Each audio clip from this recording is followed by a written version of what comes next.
So the screen is visible to all of you? Okay, and I hope I am audible too. So as per the today's topic, I have decided. So the topic is the optimal radiation pattern synthesis of antenna array with time modulation. So basically, if we follow, there is the 3-4 part. So I made that's why the different color. So first one is the antenna array. Then there is the, if it is the antenna array, then there is the radiation pattern synthesis. There is a, what is the radiation pattern? Different parameters are there. So we'll try to synthesize that one. And not only the synthesis, just we'll try to apply some optimization. So that's why written that is the optimal. And in the synthesis, there is the number of parameters are there. And we try to include one more parameter, that is the time modulation. So basically 4 different sections I will try to introduce. One is the first, the what is antenna array, how antenna array is or why antenna array is required. Then we'll go for the radiation pattern synthesis.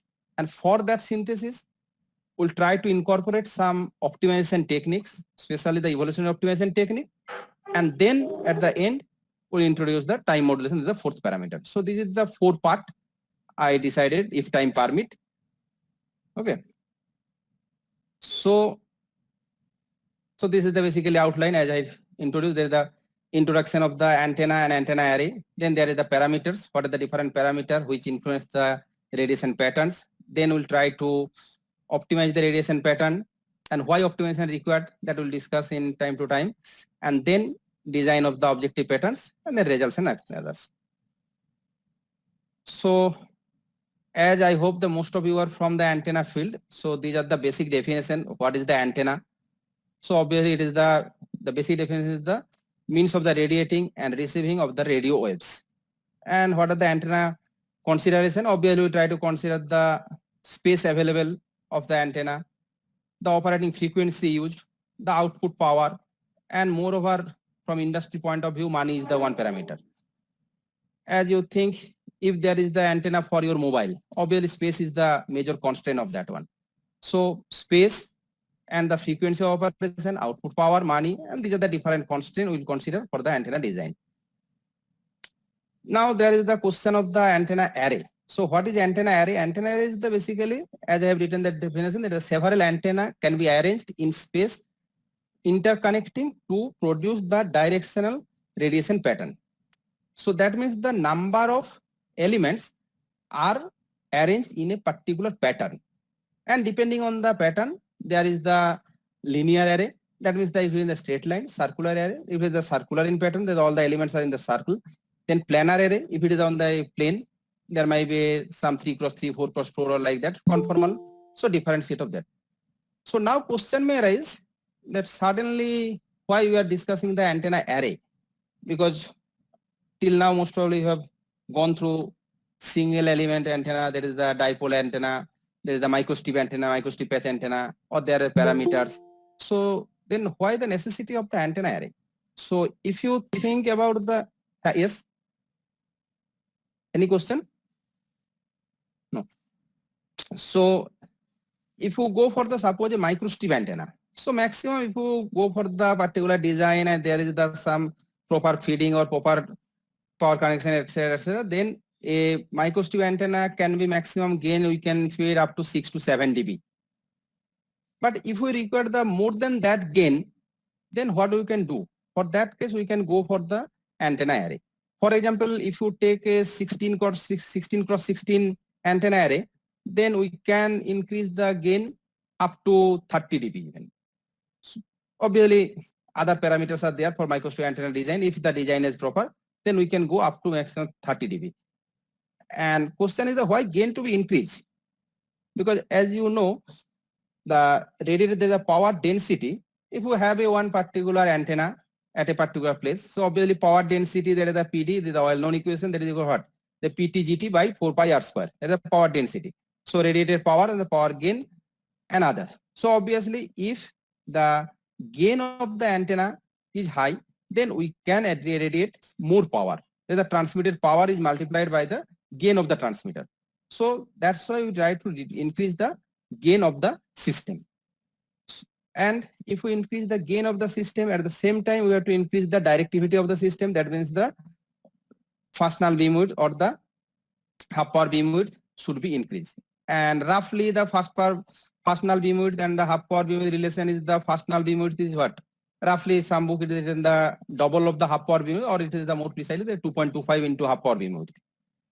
So due to all these requirements, we'll go for the antenna array because high gain is required. If it is the distance is more from the antenna, sometimes we can observe that the signal of our mobile is very low, or sometimes you can observe in the rural area there is no signal even. So no signal is what? Obviously transmitted power. If we increase the transmitted power, then obviously we can get the signal, transmitted power of the tower. And in the tower, if you observe in any area, there are the number of antennas are there and they are arranged in a particular pattern. That means they are arranged in an array. And why they are arranged in an array? Because try to increase the gain of the total system. That is the array of the gain of the array. And if we can increase the gain of the array, so obviously power density at a particular point at the maximum power density, that is proportional to the gain of the transmitter.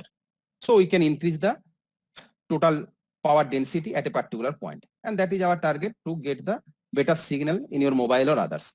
So due to all this, we try to incorporate the antenna array, and most of the time we have seen number of arrays are there in radar system or any television system or any telephonic tower system or the others. So that is the, we have written that the application of the antenna array increase the overall gain, that is the provide the density reception, and there is the cancellation of the unwanted signals and others.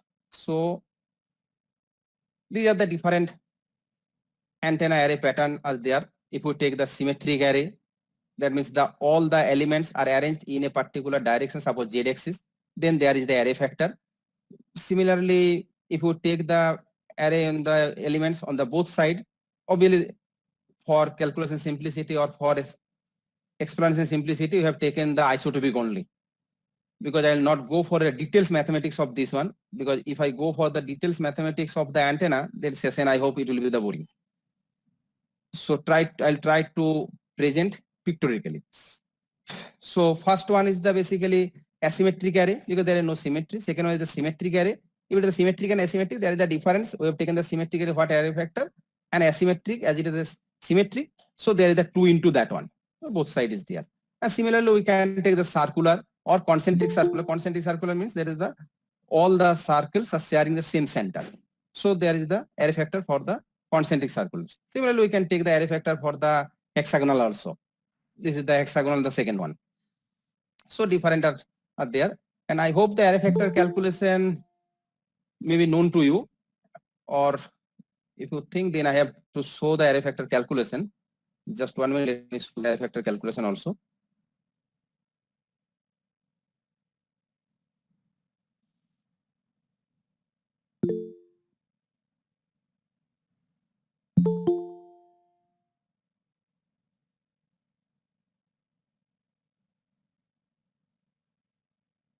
If we directly go to the suppose Balani book,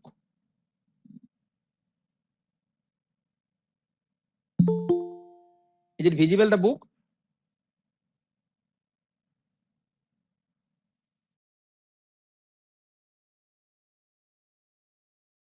Okay. So those are from the antenna field. I hope Balani is the one of the popular book for them. So this is the from directly I have taken from the Balani book. So this is the 2 element array. So there is a 2 element array. They are separated in, there is a D. So obviously the one side is the D by 2 and other side is the D by 2.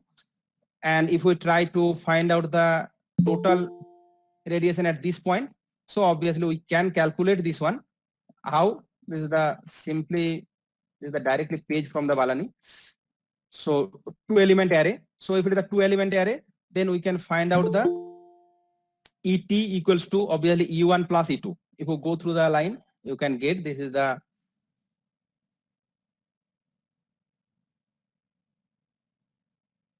yes, the total this line, the total radiation, total field radiation, and of the two element array is basically the summation of the individual one, the sum of the XY plane. So obviously this is the E1 plus E2. So obviously first one is the radiation pattern for the first element, second one is the for second element, and obviously beta is the difference between the phase excitation, and our beta is the 2 pi by lambda, and we can take R1 and R2.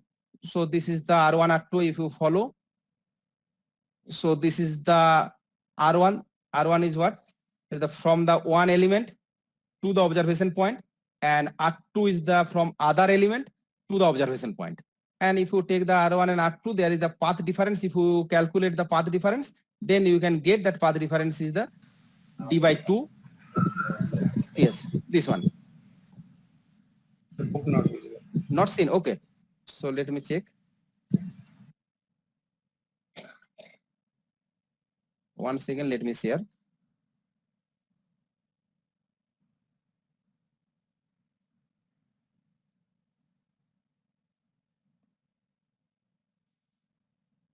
Now is it visible? Okay. Okay. So this is the page directly taken from the Balani book. Okay. So first one is the R1 is the basically the distance of the observation point from the antenna 1, and R2 is the distance of the observation point from the antenna 2. And obviously D by 2 cos theta is what? That is the separation path difference. Basically, if you follow this one, yes. So if you draw the perpendicular from this point to the R, so we will get the D by 2, obviously this distance is D by 2, so angle will be theta, so D by 2 cos theta. So from basically this R1 is the R minus D by 2 cos theta, similarly R2 equals to R plus D by 2 cos theta, and we can calculate the, there is some mathematical calculation, simple calculation. So this one is the total, and we can do the exponential to the sinusoid of the cosine function. And if you observe this one, then we can get first part of this total is basically what? That is the RF radiation pattern. There is the, you can go through those one. It is the amplitude that the total field of the array is equal to the field of the single element positioned at the origin multiplied to a factor. First one is the radiation pattern of the single element if you placed at the origin, and second part is the one factor, and which is known as the array factor. So basically this is the our array factor. So in this way, this is basically the vector addition. So in this way, I hope we can calculate for the n number of element also. If we take the n number of element, there is the vector summation. We'll take the first element, there is the this one, field radiation of element 1 plus field radiation of the element 2, and so on, field radiation of the n number of element, and we can do the vector summation and we'll get the expression. So this is the steps to follow the radiation pattern. So let us come back to the original slide, which we are supposed to discuss.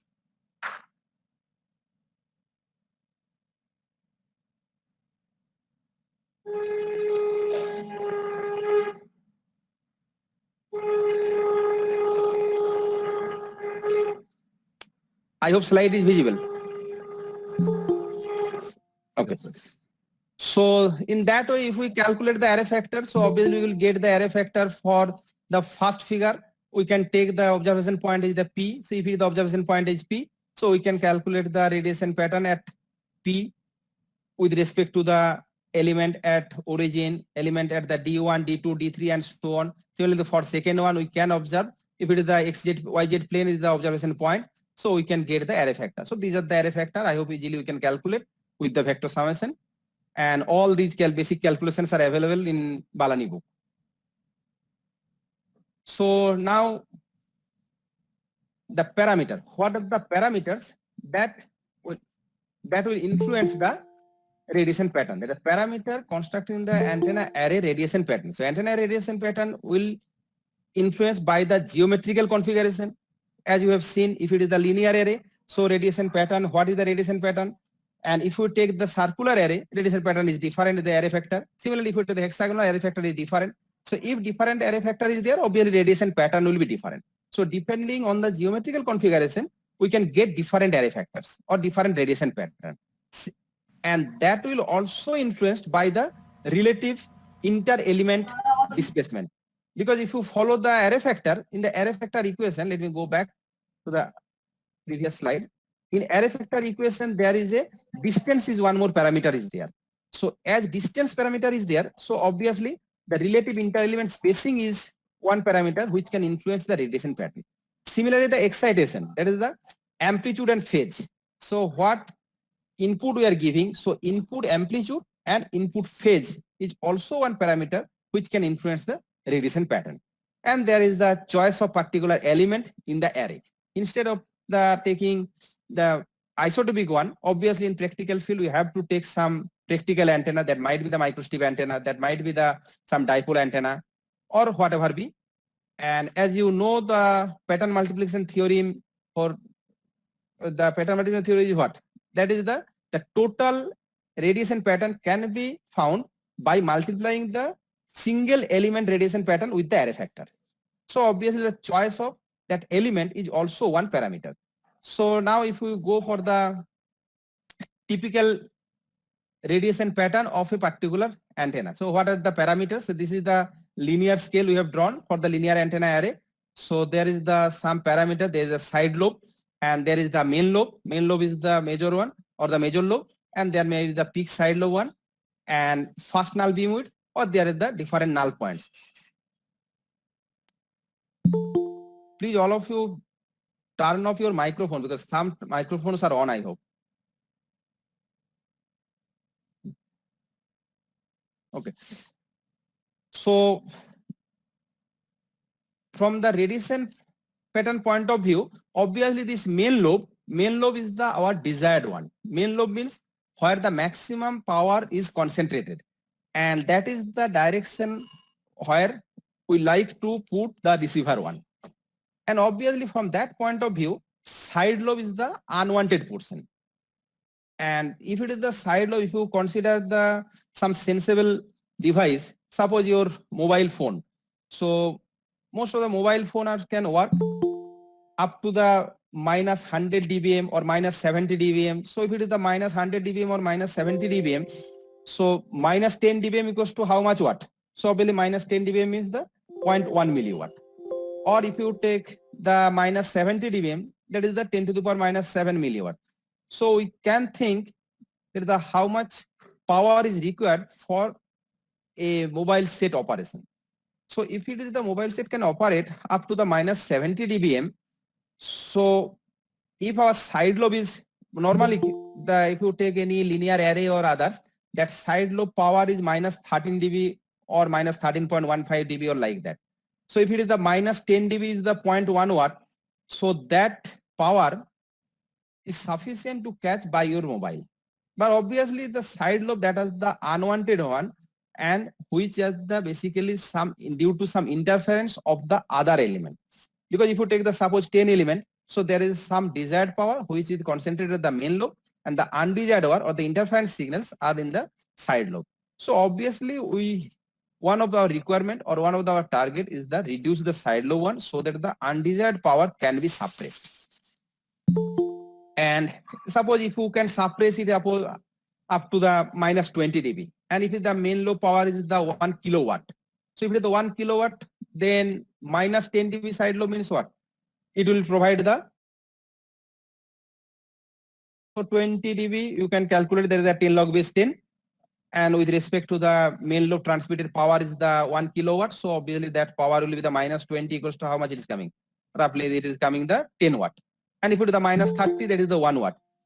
So sometime it is required for the high power transmission that the side lobe can be or should be less than minus 30, minus 40 or even lesser. Because if your device is the highly sensible one and if you transmit support 1 kilowatt power, so for that case, if your side lobe is the minus 30 dB, and then also side lobe can provide the 1 watt. So which is the sufficient power for detection. So obviously for that reason, most of the time our requirement is the side lobes to be suppressed for high power transmission or highly sensible receiver. So that is one parameter, one requirement, that is side lobe to be suppressed. And as you know, the directivity and gain is the one more important factor for the antenna design, because gain is the efficiency into directivity. And obviously directivity is directly proportional to our first null beam width or the half power beam width. So if we can make the first null beam width or the half power beam width of the radiation pattern is narrower, then obviously directivity will be more. And if directivity is more, then gain will be more. And if gain is more, then obviously the power density at a particular point, that will be more. So to increase the gain of the system or gain of the total transmission system, our half power beam width should be narrower. That is why we require some narrow beam width or narrow beam. And for the narrow beam width or the narrow first null beam width, we require the antenna array, because what is the first null beam width for the 10 element array? Obviously for 20 element, that beam width will be narrow. And for the same set of antenna, by using some optimization technique, we'll try to make it the again narrower, further narrower. So obviously for simple case, if you talk of, there are the number of parameters are there to optimize. So for this case, let us consider only two part, that is the side lobe suppression and the first null beam width or the narrow beam width. How can we get? And for that first null beam width, narrow first null width or the side lobe suppression, there are the different parameters. What are the parameters? The inter-element spacing. We can optimize the excitation. Excitation means there is the current and the phase. So at least there are the three major parameters we can consider the main parameter. One is the inter-element spacing, the spacing between the two antennas, and there is the excitation. Excitation, there is the amplitude excitation, or there is the phase also. And at the end, we'll introduce, as you have given the title, that is the time is also one parameter. That is the, instead of making on all the parameter at a particular time, if you take the 12 element, so instead of making all 12 elements on, we'll try to take one particular pattern or some switching scheme so that we can on, suppose the out of 12, 6 or 10 will be on at a particular time. So obviously less power we can input, and but our radiation pattern should improve or radiation pattern should not disturb. So that is the fourth parameter we can introduce as a time. So these are the basically important parameter measurable from the radiation pattern. There is the first null beam width, half power beam width, directivity and gain. So obviously directivity and gain is related with the first null beam width or the half power beam width. And basically half power beam width and first null beam width is directly related. Roughly, as we mentioned in the beginning, that the first null beam width is the roughly 2.25 times of the half power beam width, and then the beam efficiency and maximum relative side lobe level suppression. So these are the different parameters we can optimize. So for that, one technique we can take, and before that, if you have any query up to this.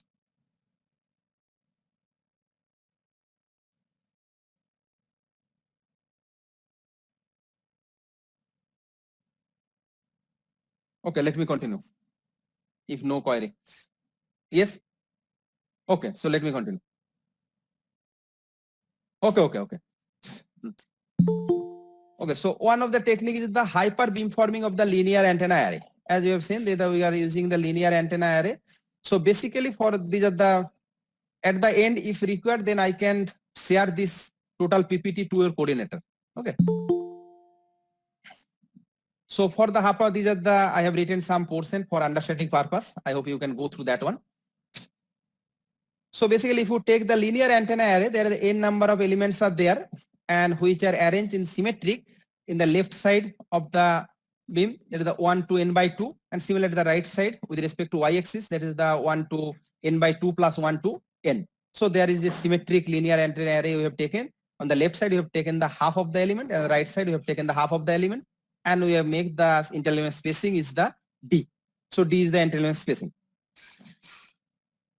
And if you take the array factor, as you have mentioned, there is the different parameter array factor with respect to theta. There is the IN is the current excitation. Similarly, the KD is the inter-element spacing, and K is the propagation constant.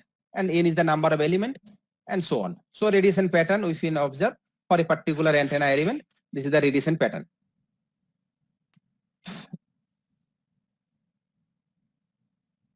And for the hyperbeam, basically what we have taken, instead of taking total radiation pattern with using some summer or adder, we are dividing the two side, left side and the right side. So we are taking the radiation pattern of the left half plus radiation pattern of the right half. There is a sum pattern.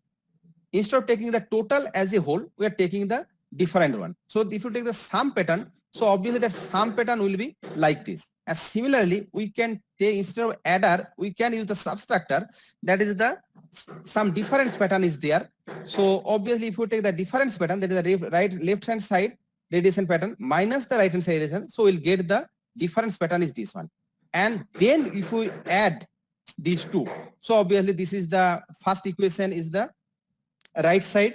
So right side obviously it is starting from what? N equals to n by 2 plus 1 to n, and left side is starting from, if we count the 1 to n by 2, so that is the left side, starting the left side to the center, so ability up to n by 2, and next the right side, right to the center, so ability to start to the from the, that is the first equation, n by 2 to the n by 2 plus 1 to n. So we can take the left side and the right side, and we are taking the sum pattern, that is the first equation of this one, that is the RL plus RR, that is the sum pattern minus the difference pattern.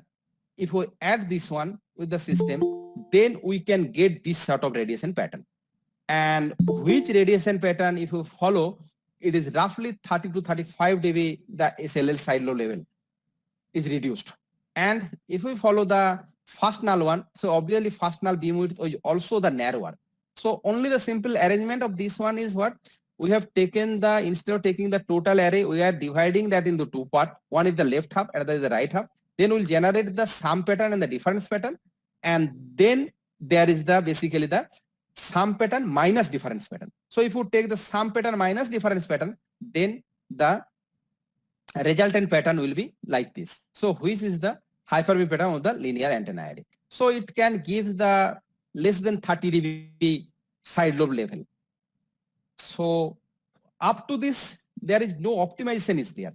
So later on we think that if we try to take the non-uniform excitation. So obviously for this antenna array or for this radiation pattern, interelement spacing is lambda by 2 and uniform excitation. All the elements are excited uniformly. So instead of taking the uniform excitation, if we take the non-uniform excitation, that means that instead of taking all elements are excited equal amplitude, we will go for the unequal amplitude, the difference amplitude.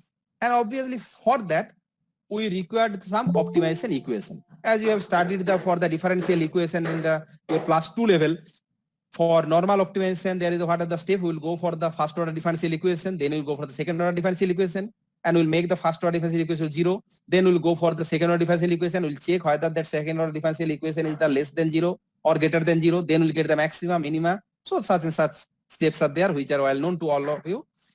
So that is the basically classical optimization technique. But if you consider our antenna parameter, so obviously for antenna, what are the different parameters are there? There is spacing, there is current excitation, there is the phase, and obviously if you take the antenna array, so this is highly nonlinear equation, there is a discrete one.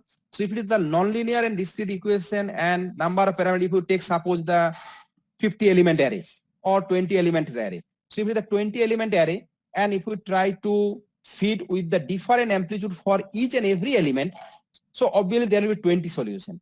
But by using that classical optimization technique, that is the some differential equation, if some differential equation is available, suppose if we consider, then also it is very difficult to find out the 20 individual solution, keeping our target fixed.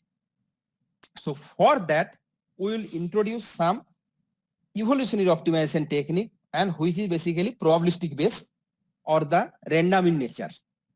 So for that, we require some objective function, which equation is shown in the bottom side of this slide. So what is the objective function we have considered?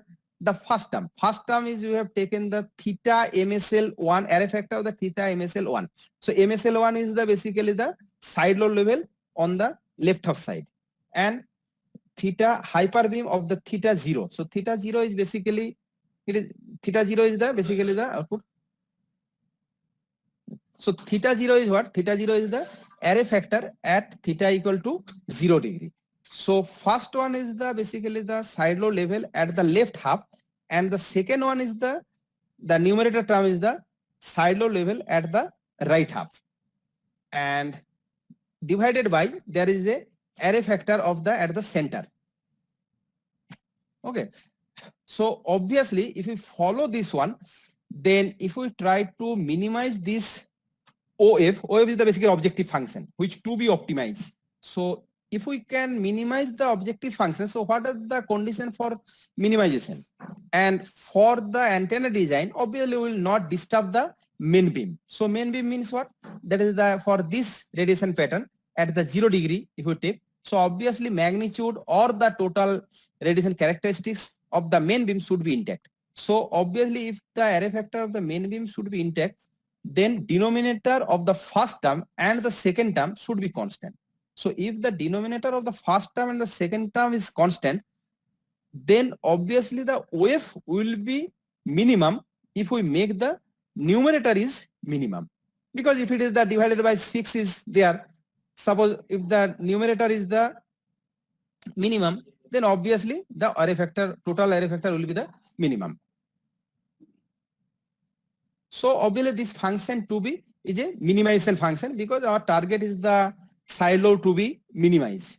And we can include the first null beam width also in this equation. And if we include the first null beam width, then first null beam width also can be reduced. So this is a minimization function, and for this we have to apply some, obviously this is written, what are the parameters is written, where theta 0 is the angle where the highest maximum of the center or angle is attained, and theta is obviously minus pi to pi, and theta MSL is the angle where the maximum side load level of the hyperbeam is attained in either side of the hyperbeam. There is the left side and the right side. So our target is that to minimize the left half side load level as well as the right half side load level for get the less interference. And this is the optimization technique, how we can go. If it is the normal optimization technique, then obviously we can go for the piecewise minimization, and we can check the step by step delta size, whether it is the less than of the previous or the more than of the previous one. And at the peak, obviously we can satisfy the condition that the X is the greater than the minimum one and the less than the maximum one. So this is the optimization technique. And basically for the optimization technique, there are the different optimization technique is there. Suppose the first one is the genetic algorithm, which is the oldest one. Similarly, the particle swarm optimization, different optimization techniques are there. So just by few minutes, I am trying to give a information about the evolutionary optimization. Basically, for the evolutionary optimization technique is the some probabilistic technique. So what we are taking first is the generators. That is the generate initial population of the solution. So that is what we are doing. Suppose if you take the 10 array element antenna array. So 10 array antenna array linear array. So 10 element linear array, if we try to make the current optimization. So for current optimization, obviously there will be 10 different current magnitude. So if there are 10 different current magnitude, and if we normalize, so normalization means what? The magnitude of the currents will be lies between 0 to 1. So if current magnitude is 0 to 1, then obviously the value will be different value. It might be 0.1, 0.2, 0.11, 0.12, 0.13. So infinite number of possible cases are there. So for evolutionary optimization technique, what we are taking the a set of possible solution for the antenna element. So that means that if you the 10 element, so we will make one row consisting of the antenna current excitation within the range of 0 to 1. There is the first row, all possible solution. We'll make the second row, third row, fourth row. So that means n number of set of possible solution we'll consider. So if you take the n number of possible solutions are there, so obviously different solution will give the different output. And we'll go for the checking whether the which outputs is good. So obviously there will be some good output, some will be the bad output. That means that for one particular set of the excitation, current excitation, SLL will be suppose minus 30 dB. Some set it is the minus 35 dB. For one other set it is the minus 10 dB, minus 30 dB. And if our target is the side lobe reduction, then obviously we will take the which giving the minimum side lobe level, or which set is the giving the minimum side lobe level. And considering that one, we'll go for the some mixing. There's a crossover operation. Basically, evolutionary optimization deals with some biological phenomena. That is, suppose for the genetic algorithm, it deal with the human gene. So those you have studied the biology. So in the gene, there's the concept of XX, XY, and there is the mixing, there is the crossover, and there is a mutation, and there is the selection. Selection means what? We are taking the different possible solutions, and those are the good solution. That set will collect, and then again will process that set and will generate the other set. And this is a cumulative process. And during the different iteration, if we run this process of the n number of time, then we can get at the end a best solution. That is the selection process. So this is a rough idea I tried to give about the evolutionary optimization technique. Yes. So this is the one flowchart of the genetic algorithm if you take. So first one is the initial population. So initial population means a n number of set of solution. That is, if it is the, as I told, 10 element linear array, if we try to optimize the current only, then there will be the 10 outputs. If we try to optimize the current and phase as well, so then there will be the 20 solution. So depending on the requirement, we will make a matrix having the n number of rows. So if you make a matrix of the n number of rows, so that the each row having the different current excitation or the different phase as per our requirement. And then the cost function. Cost function means what? We'll try to array factor value, calculate the array factor. And depending on the array factor, if it is the minimization problem side lobe level, so obviously which one gives the less magnitude or the less value, that will be our better one. So we'll calculate the cost function, and then we'll check whether the best one is not.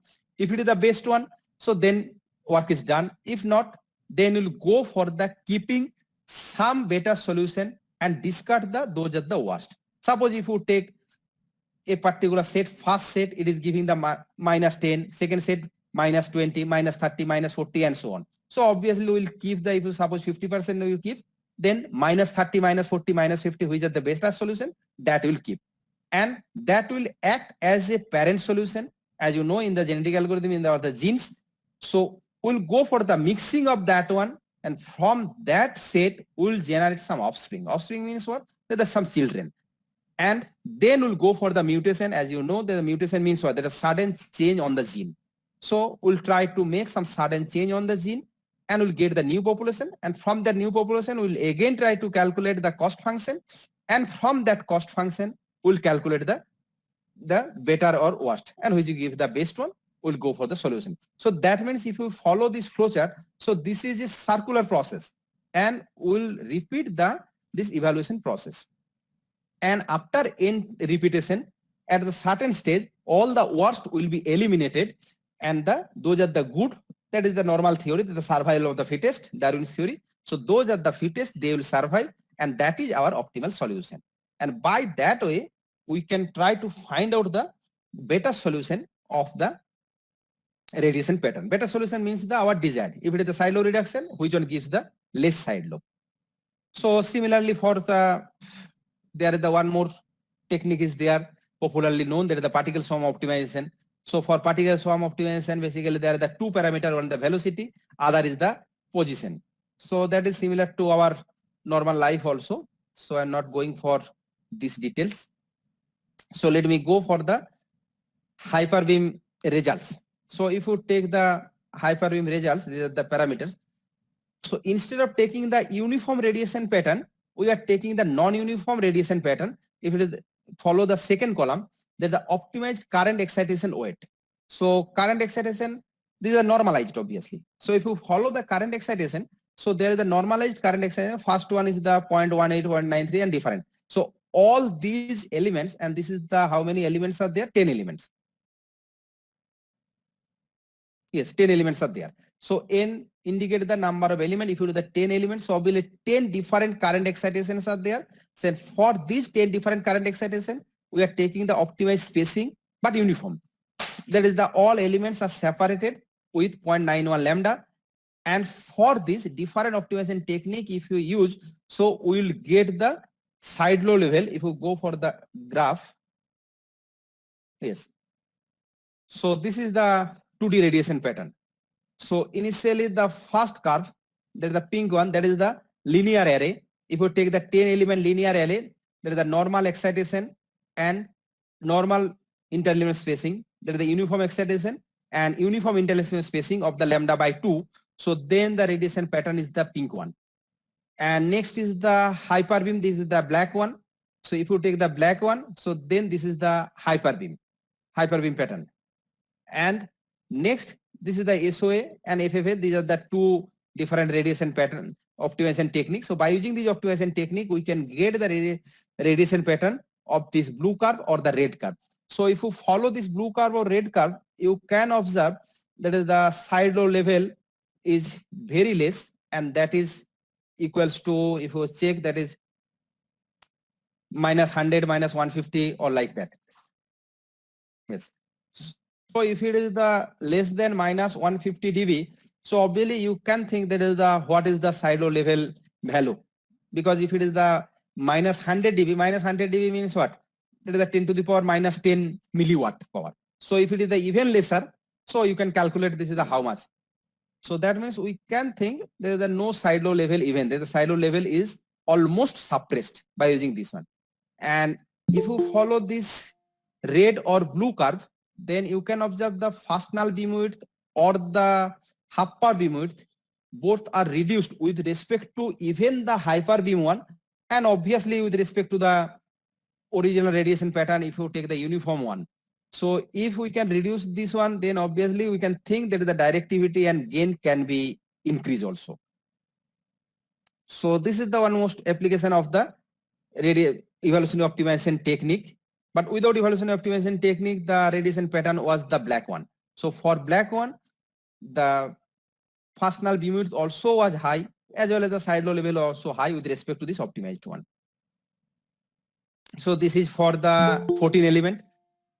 So obviously you can observe this is the very natural. That is, instead of if you take the 12 element, what is the first null beam width? Sorry, 10 element, the first null beam width, and the for 14 element first null beam width the automatically is the lesser, and it should be, because if you increase the number of element, then first null beam width will be the narrow. So similarly, if we go for the 20 element, because you have tried to test for the different number of elements. So for 20 element, we can get again narrower, and by using the optimization technique also, we can observe the radiation pattern is side low level is the low, and as well as the first null beam width is also narrower with compared to the reference one or the linear array. And these are the convergence curve that is related to. Okay, so this we have discussed the linear antenna array. So similarly, we can go for the circular array. So if you take the circular array, so that means the antenna elements are placed on a circle, particular circle. So if you placed on a circle and if you observe the observation point is P, so obviously we can add the radiation pattern at a point P vectorically, and by using the vector summation, we can get the array factor. So for that case, array factor is this one. And array factor, we can roughly take, it is a function of phi, that is the phase, and function of excitation, function of the inter-element spacing. And all other parameters are obviously well known. What is the theta, what is the phi, and phi n, and others. So this is the array factor. And similarly, we can take the objective function. For this also, for this thorough discussion, we are taking the side lobe reduction, because that is the very simple one instead of taking the other parameter. And with the side lobe reduction in the array factor, we can add the first null beam width also. If you follow this last equation, the second term is what? First null beam width to the computed minus first null beam width or the in equals to 1. In equals to 1 means what? That is the reference one. That is the, if you take the uniform excitation and uniform spacing. So for that. So that also we can include in the optimization function. And first part is including what? That the side lobe level divided by the main lobe. And obviously if we try to minimize the function without disturbing the main lobe, that is the denominator of the first equation should not be disturbed.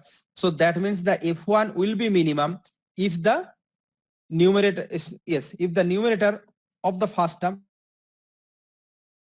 then obviously this distance should be minimum. That is the computed minus the reference one.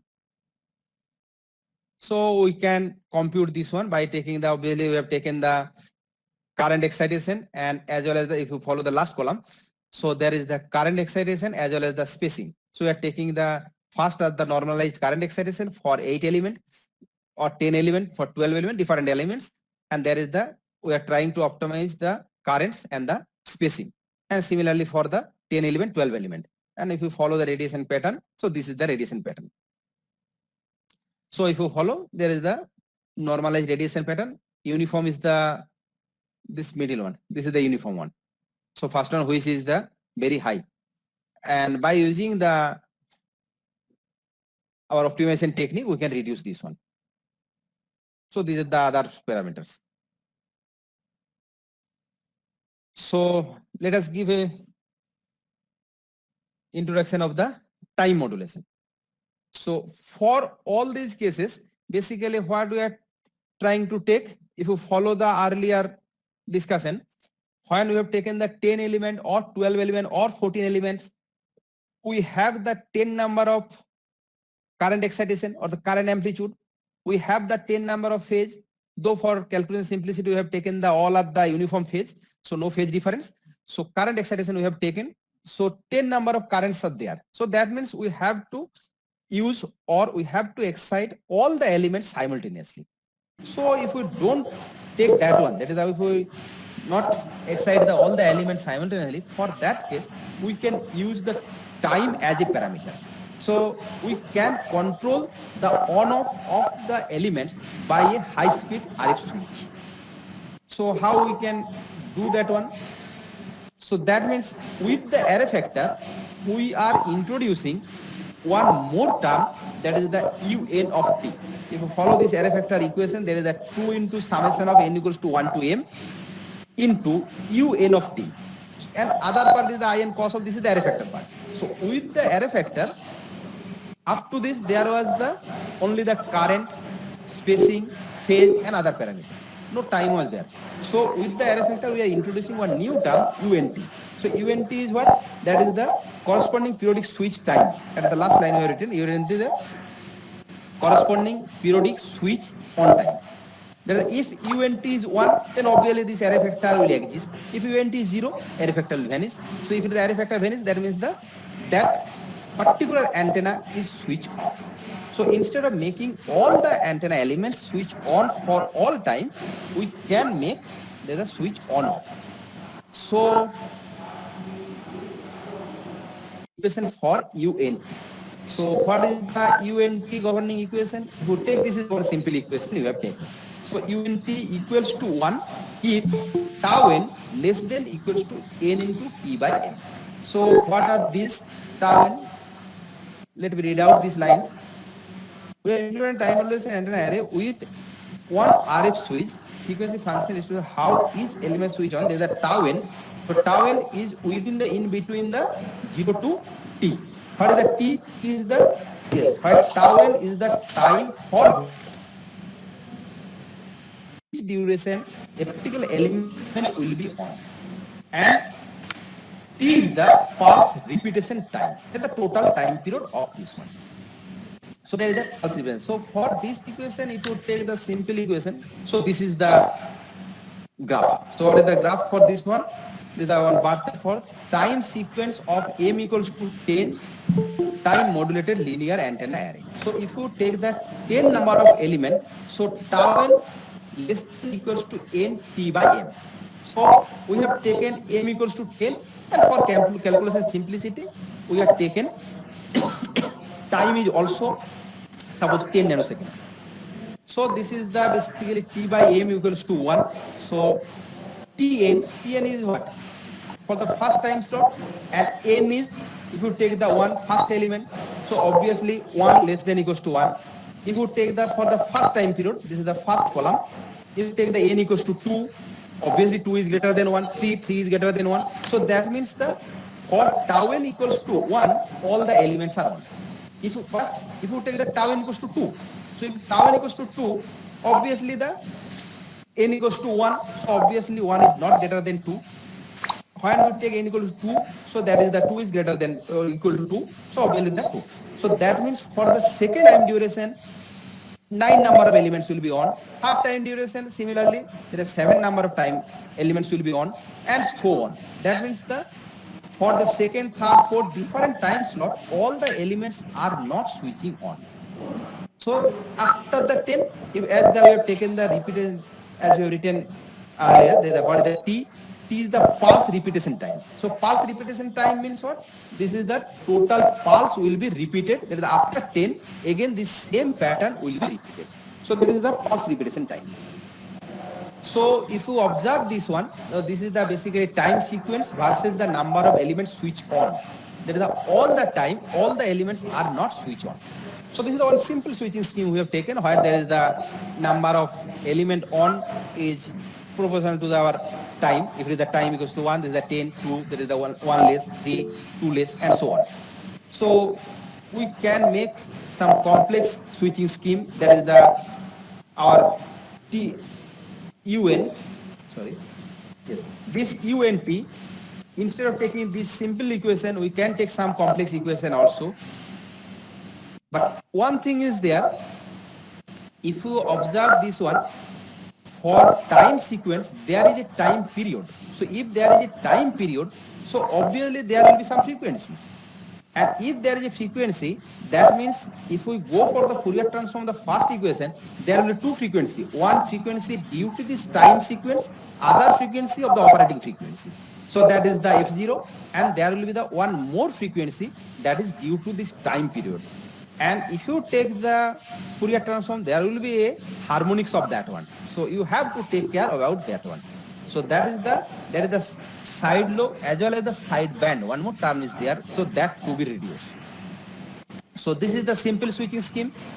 And if you like to optimize this one, so then we'll take the side lobe level divided by the main lobe one. And for different element, we can show this is the current excitation we have taken, and with the switching scheme. Yes, so this is the radiation pattern for the different element array. So 12 element array. This is the radiation pattern for the 16 element array. This is the radiation for the 20 element, obviously following the time switching scheme. And now we can make the complex switching scheme, and obviously if we make the complex switching scheme, then equation will be the complex and life will be simple, little bit complex. So same radiation pattern equation is there, array factor equation, but UKT can be taken as, yes. So this is the one equation. I'm not going through details of the mathematics on this one. So this is the governing equation U1, UK, U and such and such. And this T1K, that can be governed by this equation. So this is the some equation, and tau n, that is the time steps. And if we observe the radiation switching on, so this is the switching on. So that means we have taken the 8 element, time sequence is the 8 element, n equals to 8 number of elements. We have taken number of element, if you follow, number of element is the 8. And we are taking the T, that is the time period, is the 8 microsecond. This X is the time period, 8 microsecond. And M equals to 5, that is the at a time how many element to be on. So we have taken that is the 5 element to be on out of these 8.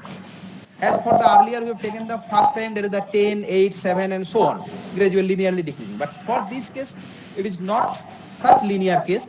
If we follow the first case, there is the switching on is the 1, 2, 3, 4, 5. That is the first 5. And second case is the starting from the second, third case starting from the third, fourth case also starting from the third, and so on. So we have taken M equals to 5, that is the 5 consecutive element to be on. So which 5 consecutive element to be on, that governs by the equation which I have shown. So that governing equation can guide the number of element to be on. And considering that switching scheme, if we make the switching scheme is complex, then our radiation pattern will be much better.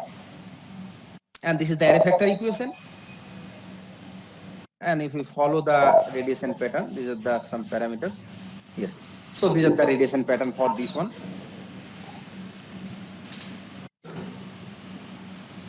These are the different radiation pattern.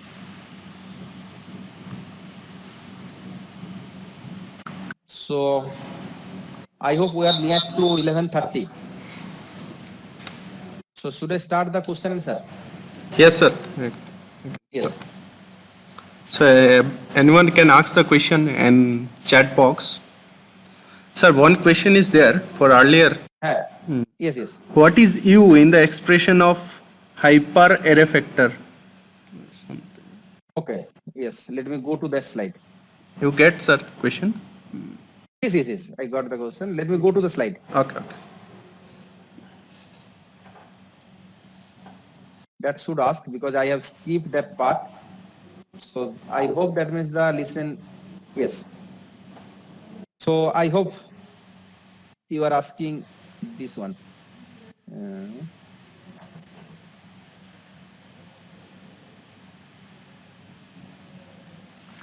Yes. This U. Yes. This one. So it is written. You go through this line. Hyperbeam is obtained by substituting the sum and difference beam pattern and each raised to a power of the exponent u, and power of the exponent u is basically within the range of 0.2 to 1. So this is the basically some power we have taken, and in the hardware design obviously this power we have to introduce if possible. And generally if we make u equals to 1, then that is not a problem. We can go for the easy design. If it is the u equals to 1, that means what? That under the first parenthesis, u doesn't matter. And if you take the u equals to 1, so obviously 1 by 1. So that means the equation will be what? RL plus R minus RL minus R. Okay. So let me go to the radiation pattern where I have shown the output.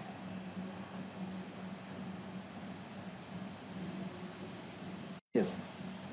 So basically, if you go through the last line, analyze the radiation pattern of the hyperbeam for u equals to 0.5 and 1 with difference algorithm we have shown. So this is the array factor for u equals to 0.5. U equals to 0.5. Yes. Oh, sorry. U equals to 1 is not shown here. Okay. So if you take the u equals to 1, then also you will get certain radiation pattern, but u is the basically power of that equation. Okay. Okay, sir. Sir, another question is there. Yes. From where we can detail about optimization? Means they are asking some link or some books. From where you can We can get detail about some genetic, yes, some genetic algorithm. Basically, some books are there, number of books. One book is there of the RL Haft book, genetic algorithm of antenna array. Okay, sir. So can you share the name, sir? Okay. We will share with them. Name of that book. Yes, sir. Okay, so Okay, you can share it later, minute. sir. We'll share with them. No, just let me Okay, let okay, me sir. show the book. Okay, sir. Okay, just 1 minute. That is good, sir. And basically, as time is limited, so obviously I cannot go through that optimization technique.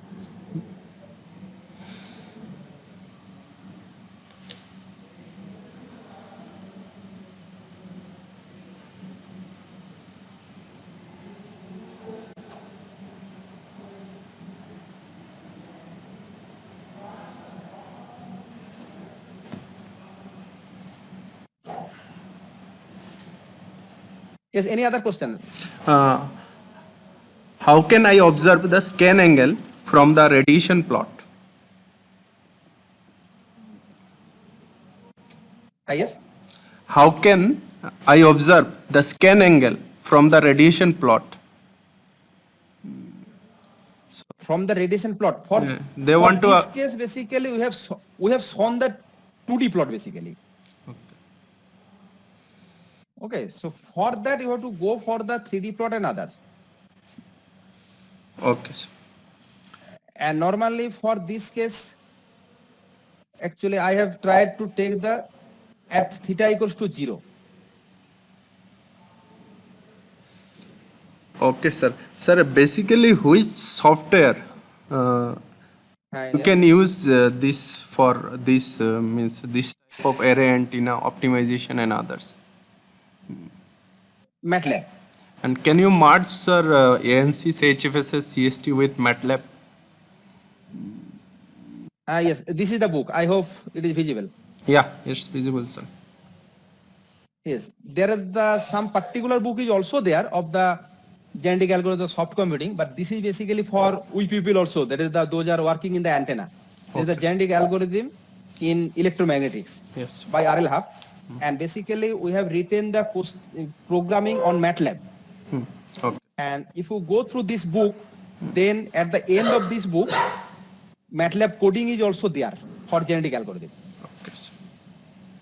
Okay, so this is one of the book. Thank you, sir, for this valuable information. Okay. Okay, sir. And Another some unofficial information is there that I will share over phone, not through online. Okay, sir. And that I hope you can share. Yeah, I will share, sir. Another one is there. Regarding the coding and book. How cost function is formed? Yes, that is one important question. How cost function is formed. So let me share one cost function.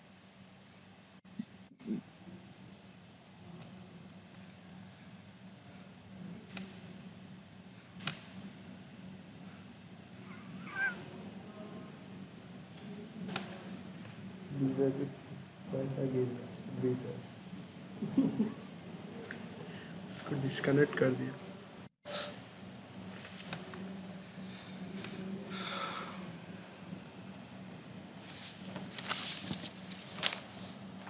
Is it visible, this one? Yes, sir. This slide is visible, sir. So, slide is, yes, I'm asking slide. So let me go for one.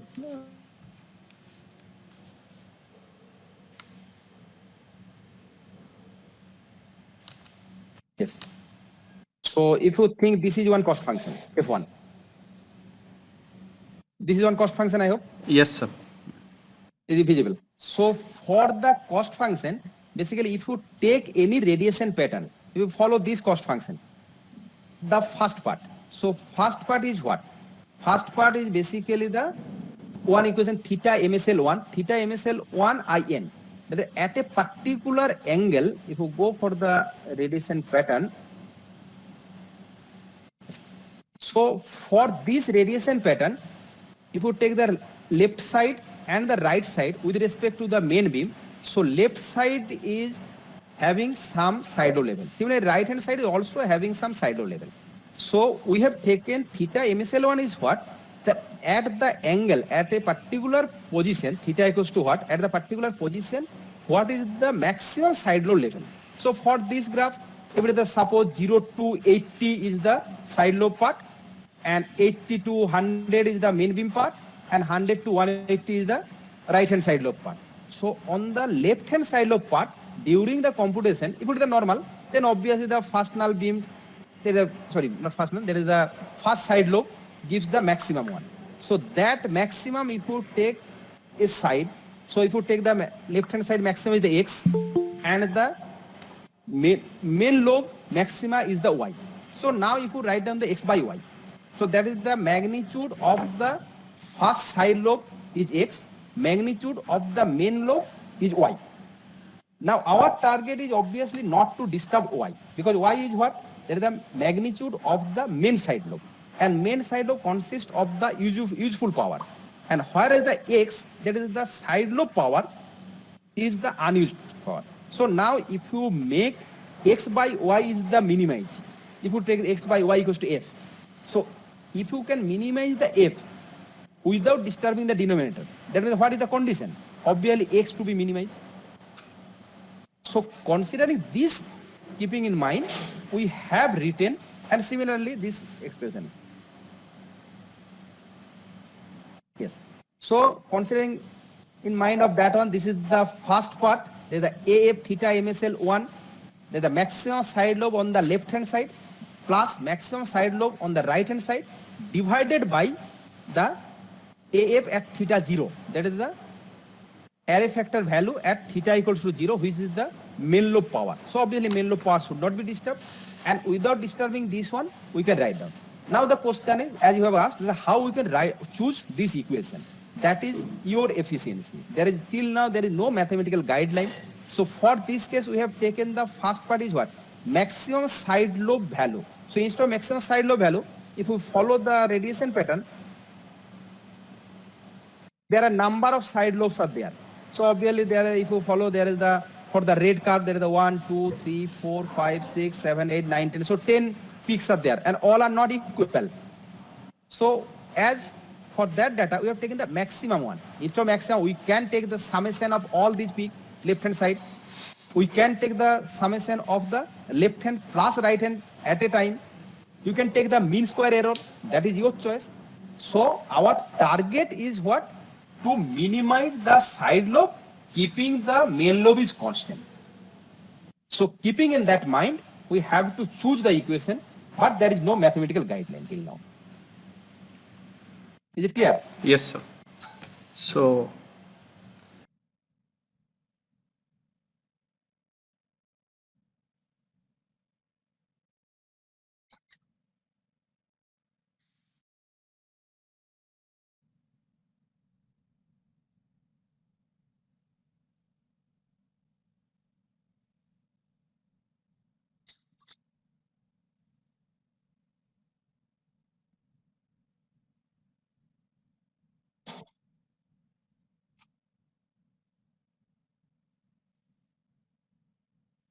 Yes, yes.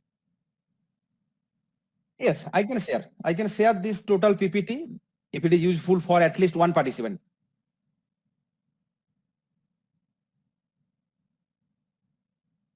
Yes, yes. So that's why I can share this one. No problem.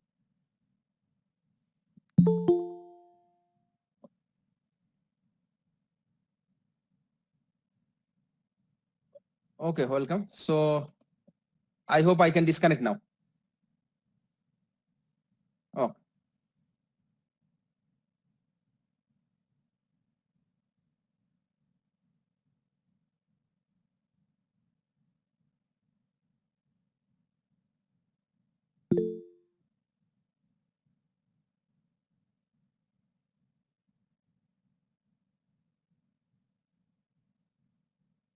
Yeah, I'm in here. Yeah. So, okay. I'll do that. Yeah.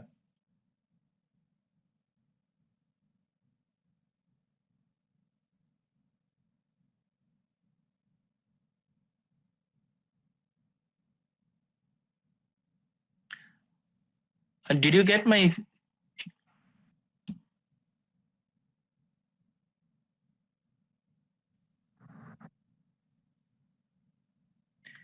Yeah, they're present now, and then your entire screen, right?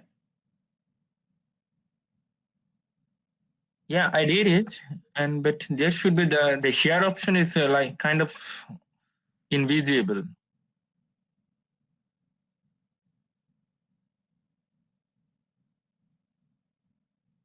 Yeah. Okay. Get it. Yeah. Get it.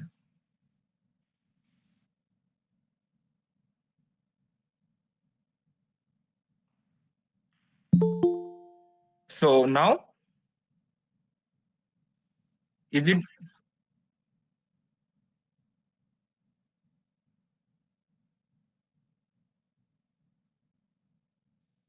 Yeah. Yeah. So is okay. So is it visible right now? Okay. Okay. That's nice. Okay. So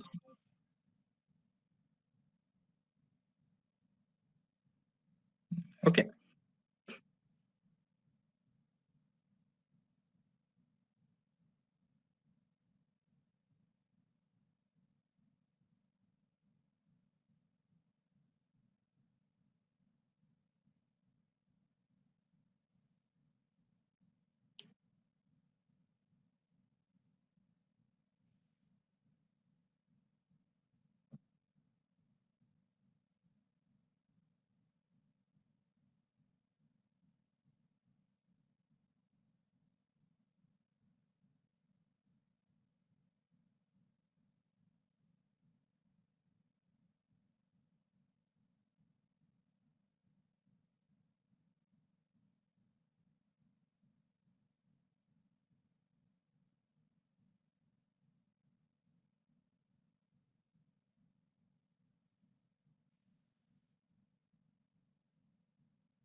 Okay, thanks a lot for the nice introductions. Yeah, I am also so excited to do this presentation with you guys.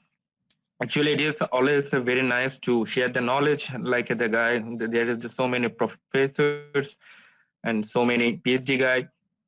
Yeah, it is always the good opportunity to collaborate in between the industries and for the educational peoples. Yeah. So I'll not go for the very any more introductions because some my the previous speakers here already give the very good introductions. So this is the topics what you can see on my screen. Those topics I would like to discuss. So at first I will give also a bit introductions about my company, about myself, but my one is already given by my previous speaker. And the topics what I wanted to discuss, it is mostly for the antenna research zone. By the way, can you guys hear me properly? Okay, that's good. So that actually the scope for the research for the antennas from the industrial point of view, it is huge. But I would like to emphasize on some specific point, which one is the most important. And but out of these 4 points, there are so many things is going on. So if you ask someone for the research for the antenna point of view, at first the millimeter wave is coming because for the 5G millimeter wave band is one of the most significant things. And so the millimeter wave antennas and the RF, if you think about, then there is also comes about for the feeding techniques. So this is one of the very crucial things for the feeding technique for the millimeter wave. So that also I like to discuss a bit. And after the millimeter wave, we will go for the antenna in the industrial applications, in what kind of technology, for example, the IoT, Internet of Things, or like RFID, how they use the antenna, what is their requirement, what is the industries are facing the troubles, what they are looking for the solution, and what kind of solution is right now going on in right now. And then the next topics will be the reconfigurable polarized antennas. So it means like it is not only the polarization antennas, but you can also reconfigure the frequency. For example, in futures, there will be just some right now, for example, our VLAN is working 2.4 gigahertz, but in future for the 5G, maybe people can use for the 5.6 gigahertz as well. So it could be really good if my user has the choice that, okay, I can configure, I can change my application mode, whatever I like to do for the 2.4 gigahertz VLAN or for the 5.6. For example, it could be for the 5G connectivity, or I would like to use for the LTE. Yeah, right now there is a solution for that. It is mostly software based, or like some power supplies, they just turned off for these antennas and then they are just going. But for that, you needed the very individual antennas for the individual application, but that takes a lot of size. So if you wanted to make your electronics, if you wanted to make your device is smaller, so it might be demanding things that, okay, we have the one antenna and then we would like to use for the different frequency band, different polarizations, or even for the beam steering. Okay, I will explain a bit later more. And then the miniaturized antennas with a high gain. So it means like nowadays, if you like to buy the mobile phones or whatever, your laptops or any kind of electronics things, we are all the time looking for the smaller and smaller. If you think about the 20 years back, that time we had the big monitors, and now these monitors, it just comes out in the one handphones. Now you can do whatever you want from your smartphone. So this is the huge trend to make your antenna smaller and smaller. So, but what we all know that if we make the antennas smaller, then definitely we have to sacrifice few things. For example, the gain will not be the very good one. Your efficiency will be decreased. But we have to think about that. Okay, we will not get the proper gain like the standard size, but if we can make it smaller, but how we can keep the antenna gains at least with a respectable things. I made the antenna like the 10 times smaller, and then I get the gain for the minus 40 dB. It doesn't make sense. You can just make the matching, use some matching elements, and then we have the good S parameter. Then we say that, okay, my antenna is like the 10 times smaller, but the gain is like minus 40 dB, minus 50 dB. It doesn't make sense. So we would like to discuss about that topic as well. And then as I made my bachelor's in Bangladesh, I came from Bangladesh, and then I did my master's in Europe, and then right now I'm working. So I have a good, let's say I have some experience about how the research and what is our scope in our Indian subcontinent is going on, and how in European societies they are taking and the next step to their research and their innovations. So those topics I would like to discuss. So what is the research quality from the Indian subcontinent and the measurement scope, and that's it. And then we will go for the conclusions, and of course there will be some question and answer session. So if you guys have any question, just feel free to just ask. Okay. So I already introduced myself, but once more a bit. So I'm Debraj Kurs. I came from Bangladesh, and I made my bachelor's in Bangladesh, and I worked more than 3 years for the Nokia and Huawei. And then later on, I moved to the Germany, and I made my master's in communication and signal processing in TU in Germany. And for there, my research focus was on millimeter wave antennas, and also for the feeding technique for the antennas. And 2017, I joined in Baluf Gembeha. It's the company. We have like more than 4,000 employees in worldwide. I guess we have also the branch in India, in Mumbai, but I'm not sure in where it is exactly.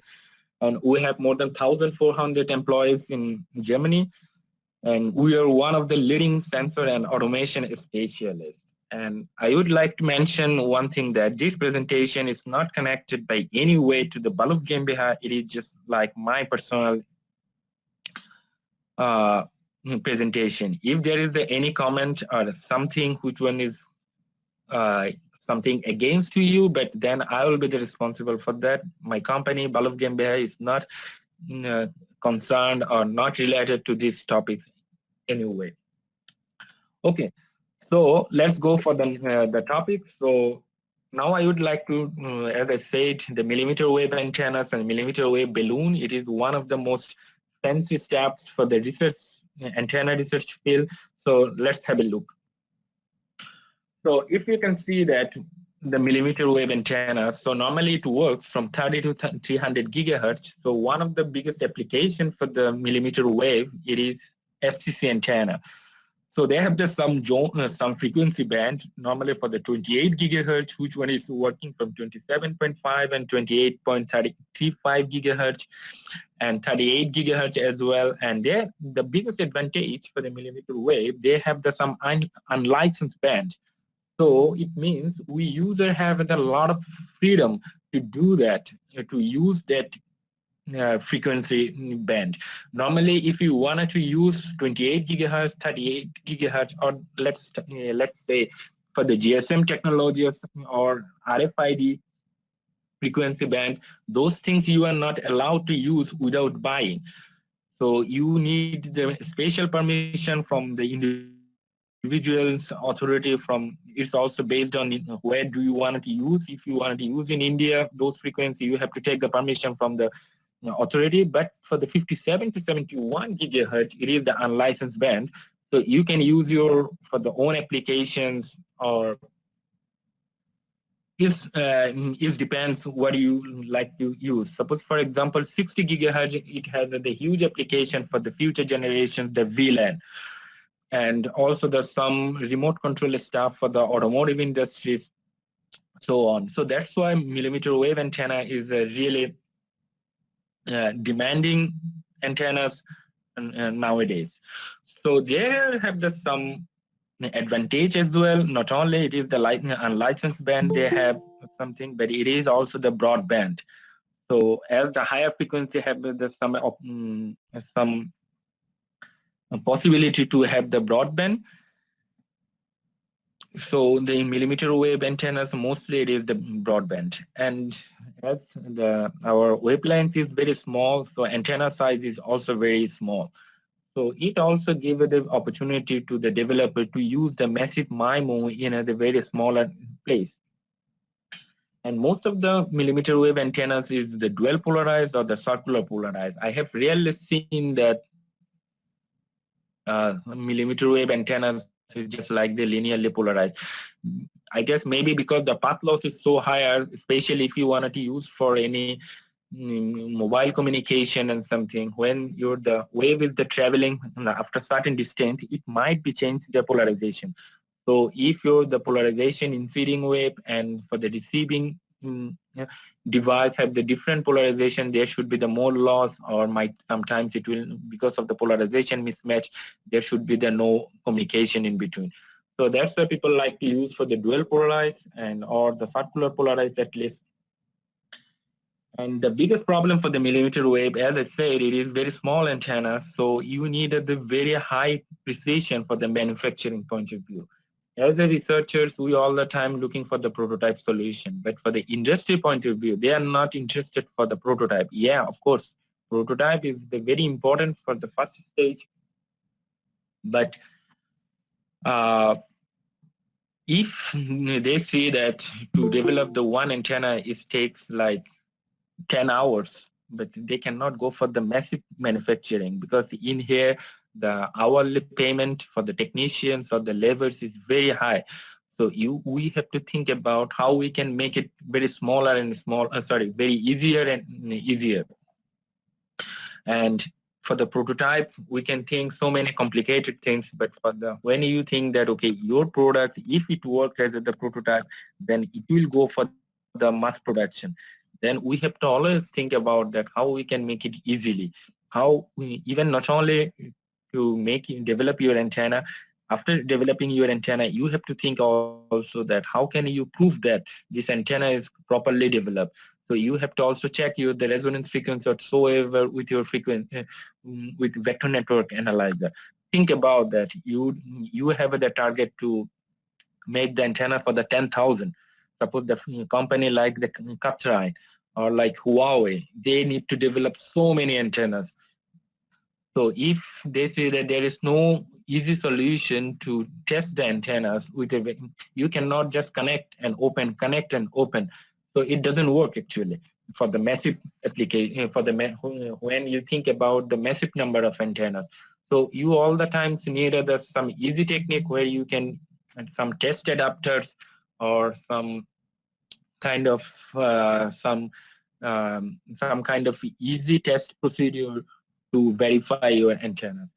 So in here, right now, I would like to show a development of the millimeter wave antenna. Just for the example, there are the many different uh, possibility to develop the millimeter wave antennas, but I would like to show the one uh, innovation. It was from I did it for during my work for TU now.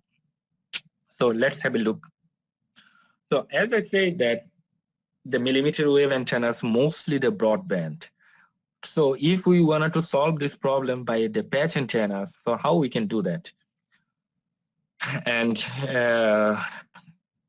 the demand for the millimeter wave, it is also for the dual polarized. So that's why we have to go for the dual polarized antennas, and we need to make it the broadband. But normally we all know that the patch antenna is the narrow band application.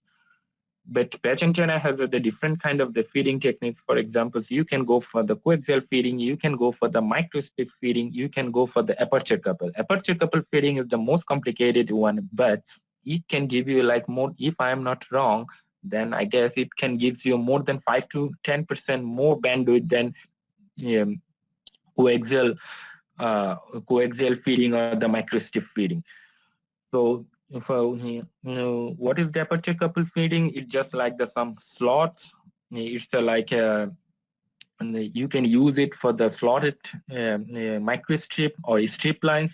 So in here we use for the strip lines, and we made some slot, and you can see the feeding techniques. It's like the orthogonal feeding because it's the dual polarized. And as I said, it is the huge requirement that your millimeter wave should be the broadband. So the patch antenna is the narrow band. So there is the one options we take. Okay, we go for the aperture coupling. Okay, but still it is not enough. Then we went for the stack patch. So stack patch, it means like that we can use more than one patch with a different layers. In PCB fabrications, there are some technique. It is called multi-layer fabrication.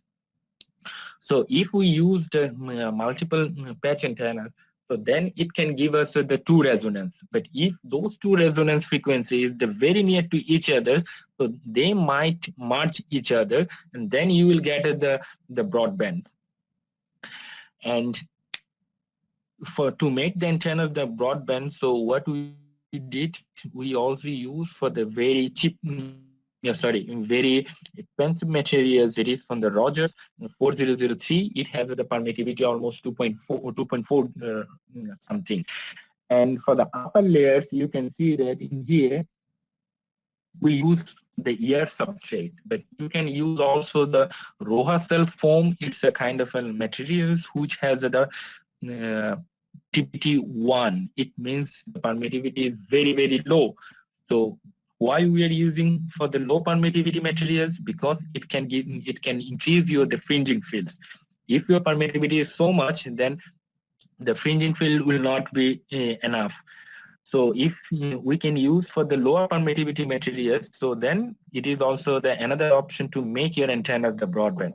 So we use all those techniques. We took the aperture coupling feeding to make the antenna broadband. We went for the multi-resonance because we use the multi-resonance to make the antenna the broadband. Then we also use for the lower permittivity materials.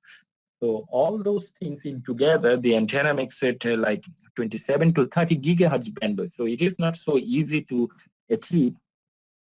It is almost 5 gigahertz bandwidth by the patch antennas.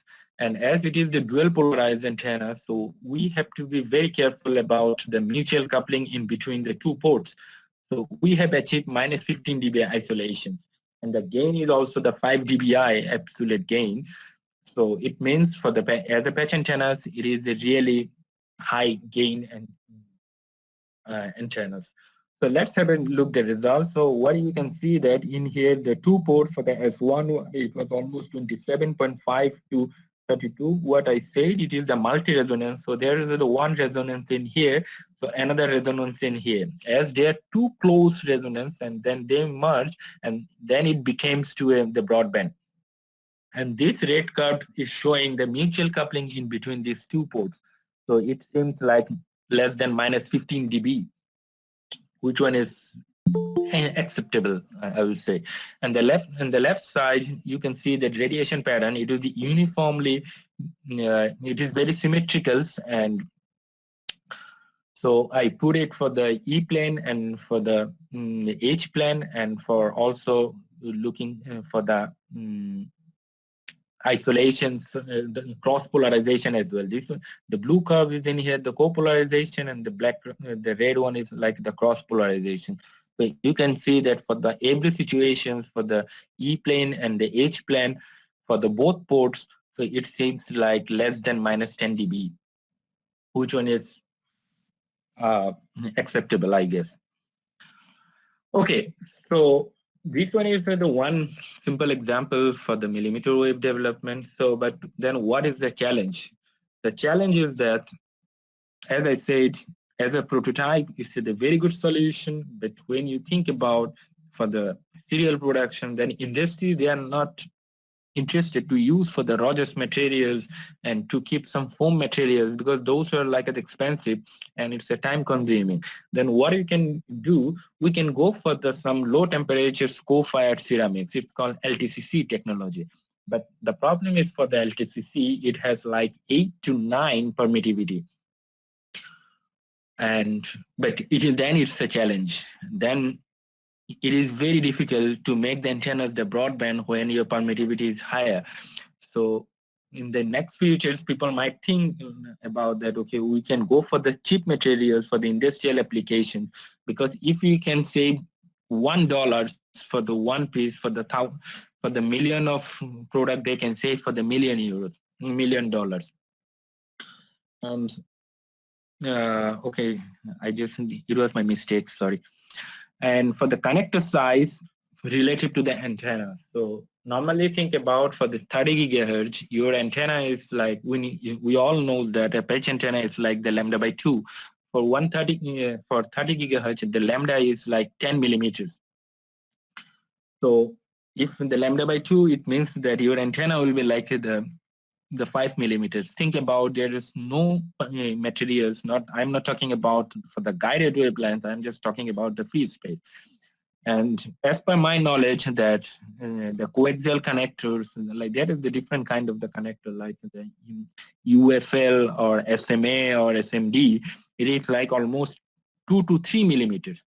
So if it is dual polarized antennas and you need the two connectors for the both ports, so then it could be like you need 3 plus 3, 6 millimeter space just for the connectors, but your antenna is the 5 millimeters, and it is very, very difficult to solder those connectors.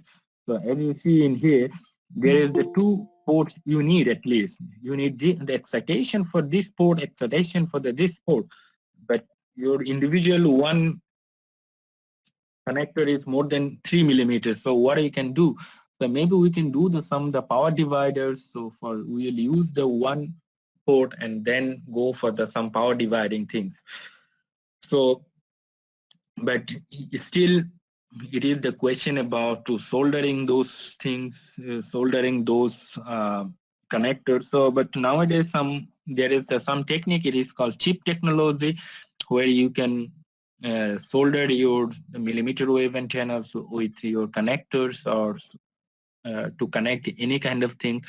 Some high temperature soldering things. It was not by hand, but high temperature things. But this technology is not available for everyone. So then it is always the question about, is there any other alternative, not using like the coaxial feedings or not the soldering things.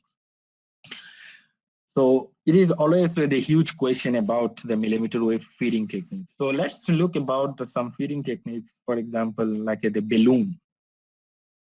So the patch antenna, what we talk about, it is a kind of like the unbalanced antenna. But if you think about some of the balanced antenna, like the dipole, or like the Vivaldi antennas, or like block periodic tooth antennas, or the spiral antennas, so then you need some balanced feed network. Then it will be the more complicated. Before we talk about the unbalanced antenna, can you guys hear me?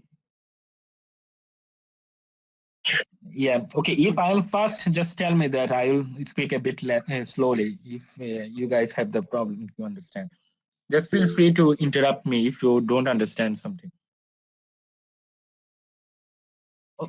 Okay, so before I talk about for the unbalanced antenna, so right now, there could be the possibility, even it is also the very people like to use for the symmetric antennas, or the balanced antenna. So if you have the balanced antenna, then you need the symmetric feeding. So then what is that? It is called for the balloon, which one is just transfer from the unbalanced to the balanced thing. So in the right side, you can see that there is the one diagram, and this one is the reference from here. I took it's like the microstrip to the CPS balloon. So what you can see that in here there are some 50 ohms or something coming. Never mind, and they do some lambda by 4 transformer to matching from these feeding points to these feeding points. Okay, up to that I have no question. But the question is that you can see that they just increase the arm relative to in here. It is the lambda by 4 in this lambda by 4. So it means in total it is just lambda by 2 longer arms than the neighbor's one. So what does it mean? It means just like that. It will give you the 180-degree phase shifts in between in here. That is okay. The balloon, it means that in your two arms, they have the same amplitude of the current, but will be the opposite direction. So opposite direction, it means 180-degree phase shift. But as I say, the millimeter wave antennas, mostly it is the broadband antennas. So if your antenna is the broadband, it means you needed a balloon for the entire broadband. So in this here, you can see that it can give you also the 180-degree phase shift, but it will just only based on the lambda of this one. So this lambda is corresponding to the one frequency. Then you will get this 180-degree phase shift only for this frequency. Okay, this solution, it might be okay for if you wanted to work for the UHF antenna or for the ultra wideband, but for the millimeter wave in here, the wavelength varies so dramatically. Suppose if you think about for 60 gigahertz application, so the wavelength for 58 and wavelength for the 70 gigahertz, it's a huge difference. So this solution will not be valid anymore for the millimeter wave balloons.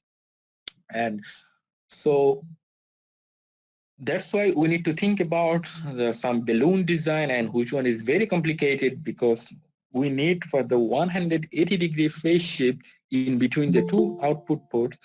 And the balloon also can do the some in impedance transformations. For example, the dipole, you know that it works for the 73 point something, but our commercially available is like 50 ohms or 75 ohms microstrip lines or coaxial things. So then we need to transform the the impedance as well. So balloons can do that as well. But what I said, the biggest, the most significant characteristics for the balloon, it is for the 180-degree phase shift. We can think about also for the Wilkinson power divider or something, but they don't have the phase shift. Suppose if you think about for the Wilkinson power divider, it can give you like the 0-degree phase shift, but equally divided the power. Some people, they just claim that it can also work as the balloon just and longer for the lambda by 2, but no, it is just like the power divider, or maximum you can say that it's like the impedance transformer, but it is not balloon as long as you don't have the 180-degree phase shift. So let's have a look something. Suppose this one is the antenna. It was from the one research from the Japan. So it's actually really good balloon. It's a wideband, low loss, and the compact. They also use the LTCC technology. What I said for it's a very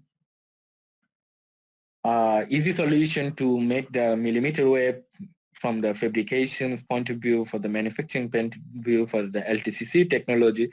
So they also use the LTCC technology, and then they use some balloons. So you can see that it is also like the embedded multi-layers. So they have the two different layers, and this one is the microstrip lines, and then they try to put some CPS line, and they trunked in their this part, and then they can just tune their amplitude imbalance. So coplanar strip line, it is itself like the balance thing. So theoretically, it should be like 180 degree. But when you see the papers, you can see that they have some graph for the phase difference and amplitude imbalance. From amplitude imbalance point of view, it's the very good design. You can see that it is just like 1 dB maximum. They did some conditions. So the condition about for the angle of the taper line, it is not that thing. But you can see that they also achieve for the 180-degree phase shift. It is always acceptable if it is plus minus 10 degree. But the point is that they also didn't put the graph. There is the no result, which one is based on for the whole bandwidth. It is working for the 30 gigahertz. That's why they say that it is the wideband, but there is no information like that. Okay, this 180-degree phase shift, it is for the entire bandwidth. So that is the challenge. And let's have a look for the another examples. It was from my university. It is also done by some PhD guys many years back. So you can see that it is the coplanar waveguide to the CPS as well. The coplanar waveguide, it is itself the uh,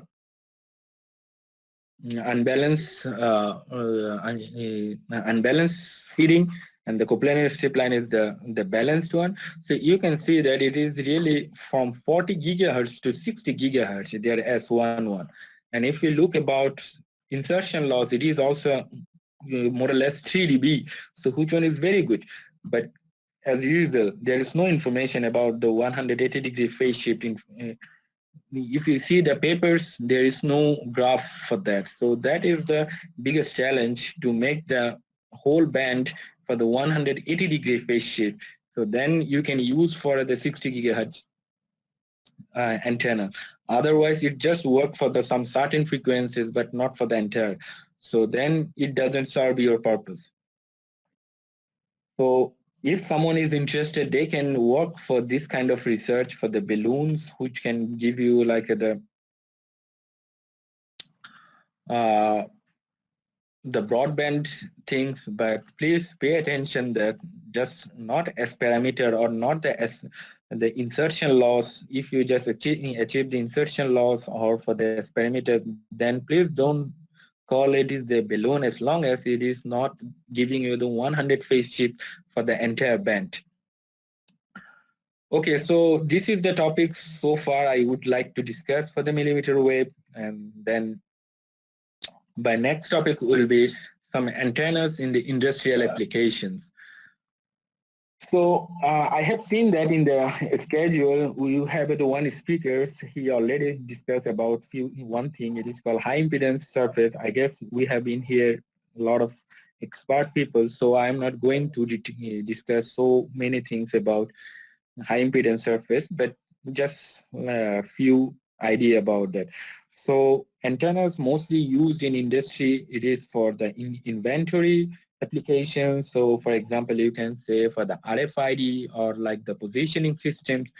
Suppose in Europe, they have the industry, it's like more than 50 kilometers long or something like that. So it is very difficult for them to get to know that which material is in the which place. So they can do also for the some positioning systems to locating their materials, and also for the inventory and Internet of Things, and for the VLAN applications. So those are the most common application for, at least in German industries.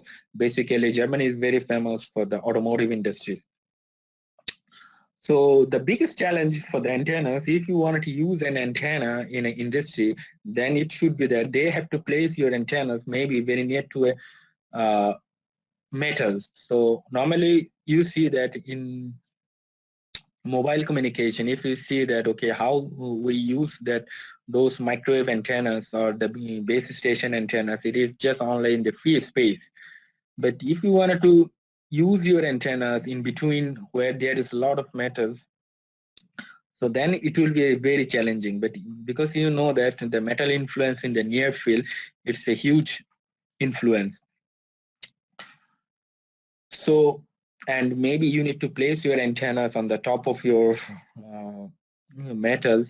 So suppose if you have an antenna like the patch antenna, somewhat it will work. So if the antennas is not placing the top of your antennas, then it will definitely not work, because electromagnetic waves that cannot penetrate the metals. But at least if you just place your antenna on top of the metals, then the antenna like the patch antennas or any kind of antennas which has the ground plane in the back, for example, printed dipoles, if you keep like λ/4 distance, so maybe it will work.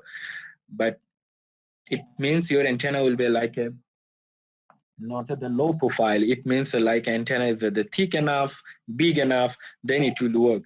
And the antenna, like the patch antenna, it is like the unidirectional. But if you think about for the omnidirectional antenna, which one is the very demanding for the localization, because you have to act and the scanning the area is like 360 degree. So then you, of course, then you will go for the monopoles or like the dipoles. But if you wanted to place the dipole near to an antenna, near to the metal, so then it will not work. So then there is the one solution. It is for the high impedance surface, or people can say that metal surface, or for the EBG. Then it will be the really good solution. Nowadays, a lot of people try to implement the high impedance surface for the to reduce the effect of the metals. So those metals and those technology we can use for the industry as well. So as I said, I have seen that one of the professor he already explained very intensively about high impedance surface in this conference. So I'll not go for the in details. So just for the very basic idea about the high impedance surface. So as we know that the dipole, it's like the electrical dipole. So if we place the dipole on the top of the metal, so if the metal is like the perfect electrical conductor, so then it will not work. So we need, but it can work if we can replace the PEC by PMC. And what is the PMC? PMC is like the perfect magnetic conductor, but it is just only exist in the book. It is just theoretically it is exist, but there is no uh, straightforward magnetic conductors in nature. But we can also modify the PEC, and then we can prepare. But the scientists have some possibility to make it the PMC. So how they can do that? They just create some unit cell with some certain boundary conditions. So you can see in the right side there is some pictures. It is very typical solution for a unit cell. It is called like the mushroom characters. So there is the two conductors which one is shorted by the one pin. And if you take the array of the unit cell, then you can call it like a high impedance surface. But when you design for the unit cell, then we should be the very careful, especially for for the NCs HFSS in CST. As far as my knowledge, they can the boundary condition they can take it automatically, but for the HFSS you need to select by yourself, especially the radiation boundary. And there is a lot of discussion is going on. You can do it two way. There is if there is the two options to design for to design for the unit cell. I'm not explaining in here because I'm not sure because people have the different kind of softwares. But if someone is interested about um, HFSS, please write me in an email or just text me in the Facebook somewhere. Then I can help. But I have no idea about for the other tools like the CST or something. But every tools, it is the most important that when you design for the unit cell, you have to check about for the reflection. So if your incidence wave is from the top, then we need to think about we can consider that reflections wave, it should be minus 90 to plus 90 at least. Yeah, and as it is the high impedance surface, so the frequency where you wanted to work for those high impedance surface, so there you will get that the impedance will be the very higher. So one of the industrial application for the high impedance surface, it is for the automotive industries, because they like to place their antennas, for example, antenna for the AM radios or for the some VLAN. They like to place it in between the car door. So you know that the car, the casing of the car, it is in metal. So if you wanted to place the antennas in between inside the car door, so then it will not work. But if you can place it with a high impedance surface, so it can work. And as the door of the car, it is not thick enough, so you cannot place the antenna like the patch antennas or like the lambda by 4 distance in between your antennas and the metals. But if you can develop for the high impedance surface and then place it there, it will work. So there is the very prominent, I will say that it is the very good solution for the industrial aspect. Okay, let's go for the next topic. the reconfigurable antennas. So as I said that in the introduction, so now there is a lot of options that the users can, user can configure the antennas. So what is the configure? So right now the VLAN is working for the 2.4 gigahertz, but that one is for the 802.11n and something. But if you go for the if your the MAC protocol is 802.11 SE, then your working frequency for the 5.6 gigahertz. But if you even you have also the use for the 60 gigahertz for the VLAN, if I am not wrong, then it is something like 802.11AY. So, and the study defines up to 8 gigahertz of spectrum. So then in future, the router might becomes like that. Okay, if you wanted to use for the 60 gigahertz, so maybe you need to pay more. Or if you wanted to use for the 2.4 gigahertz, then your data connectivity cost is something less. So when a company, they have, for example, they have, one day they have like the 101 meeting where the users and they have like more than thousands. But another day they have just like the normal working day. That day they have like the 50 employees. So then they like to buy a router. Is like that. Okay, we'll go for the 60 gigahertz applications or like 2.4 gigahertz. So it means like that you needed a device which can switch the frequency. So you can see in the right side, there is the F0, F1, F2, F3. It means like that it's the same antenna. They can resonance from 0 to 1, 1 to, sorry, F0 to F1, F1 to F2. Nowadays, we have this solution, but most of the solution, they just use the individual antennas for the individual applications. And for the power supplies, they have the some switch like SPST switch and something. So whenever people like to use the individual application, they just turn on this switch and switch off to the other thing. But that makes the device really bigger. As I say that making your electronics device is smaller and smaller. It is the very fancy solution for the electronics industry. So they are now looking for the, okay, maybe you cannot develop for the one antenna from 2.4 gigahertz to the 60 gigahertz, but at least you can develop for the 2.4 gigahertz to the 5.6 gigahertz. One antenna for the different application in multi-resonance. But we need some configurations possibility that people can control.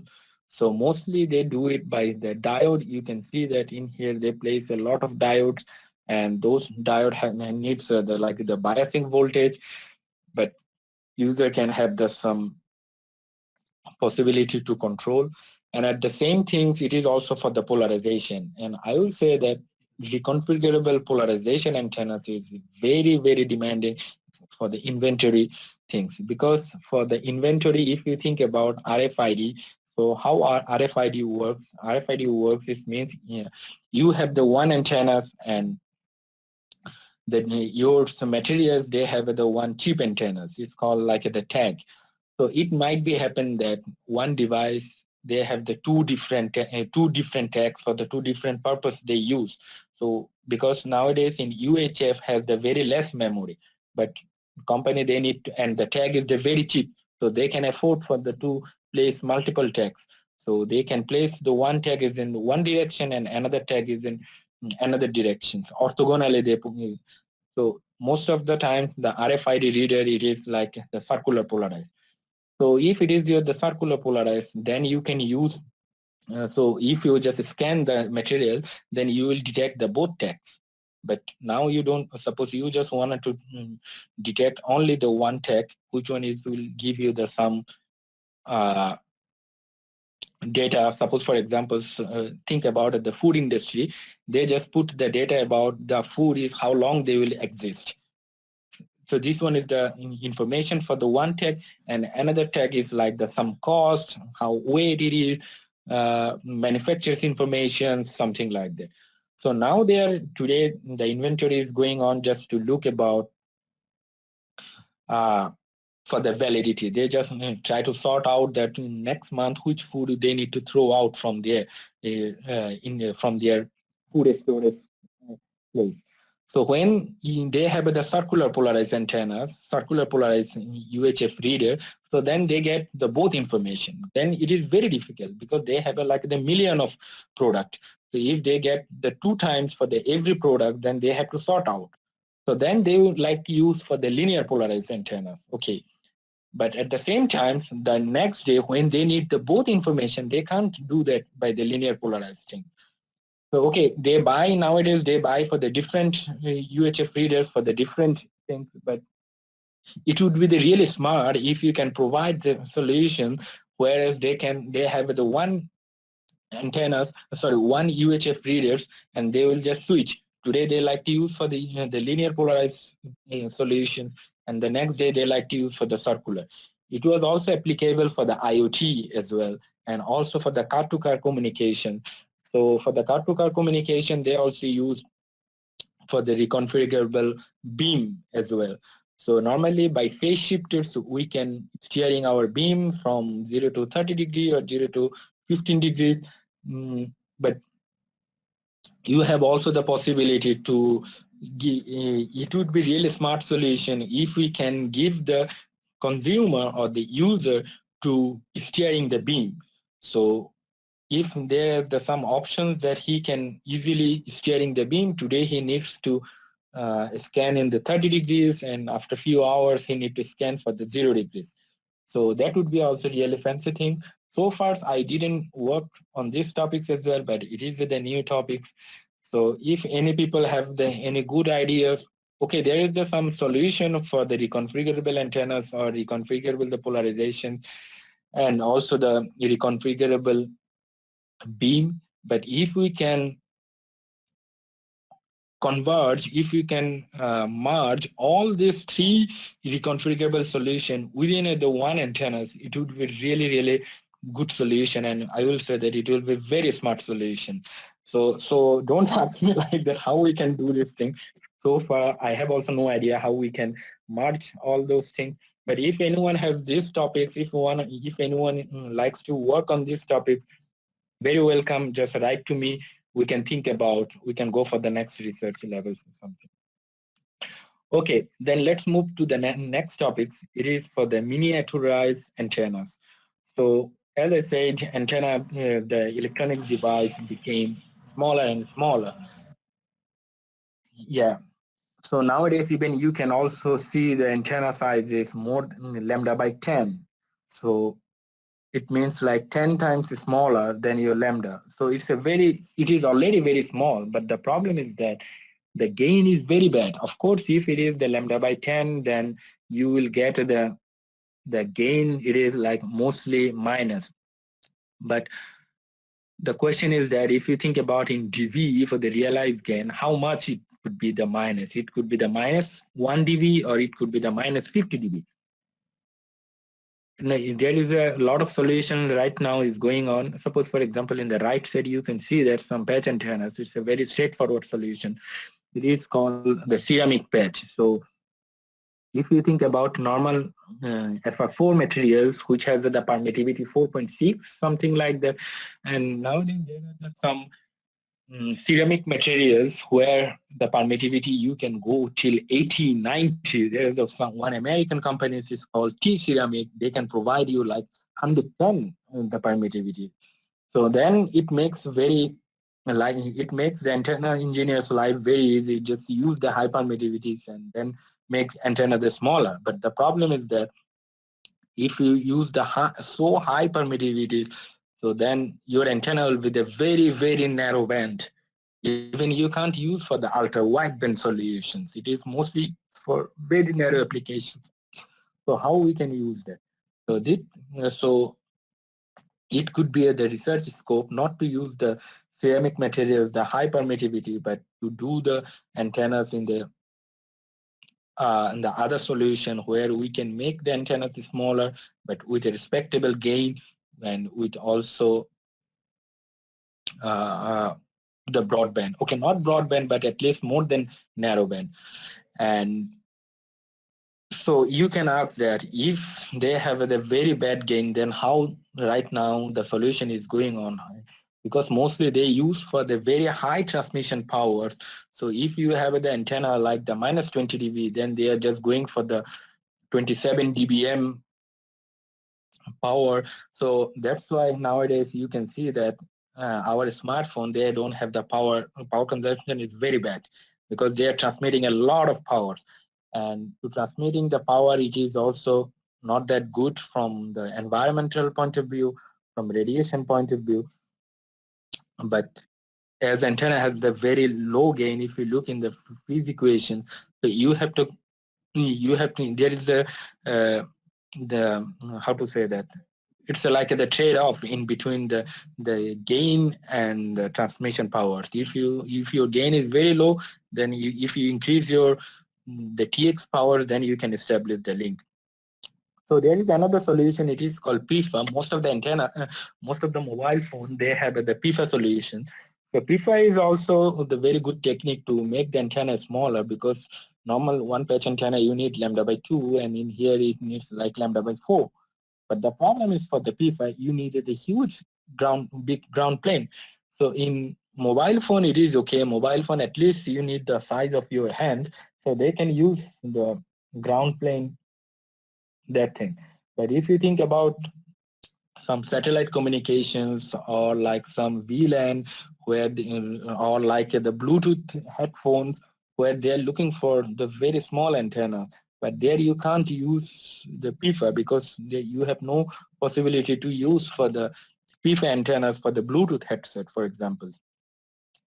And there are also some technique is called the fractal antenna. So you will can go for your antennas, so in a inductive way, so make it a lot of zigzag way, then you can also make your antennas smaller. But still there are some more smart solution. So right now I'm working for the UHF reader to make the antenna smaller. So we made this antenna smaller like the more than 10 times, but because of my uh,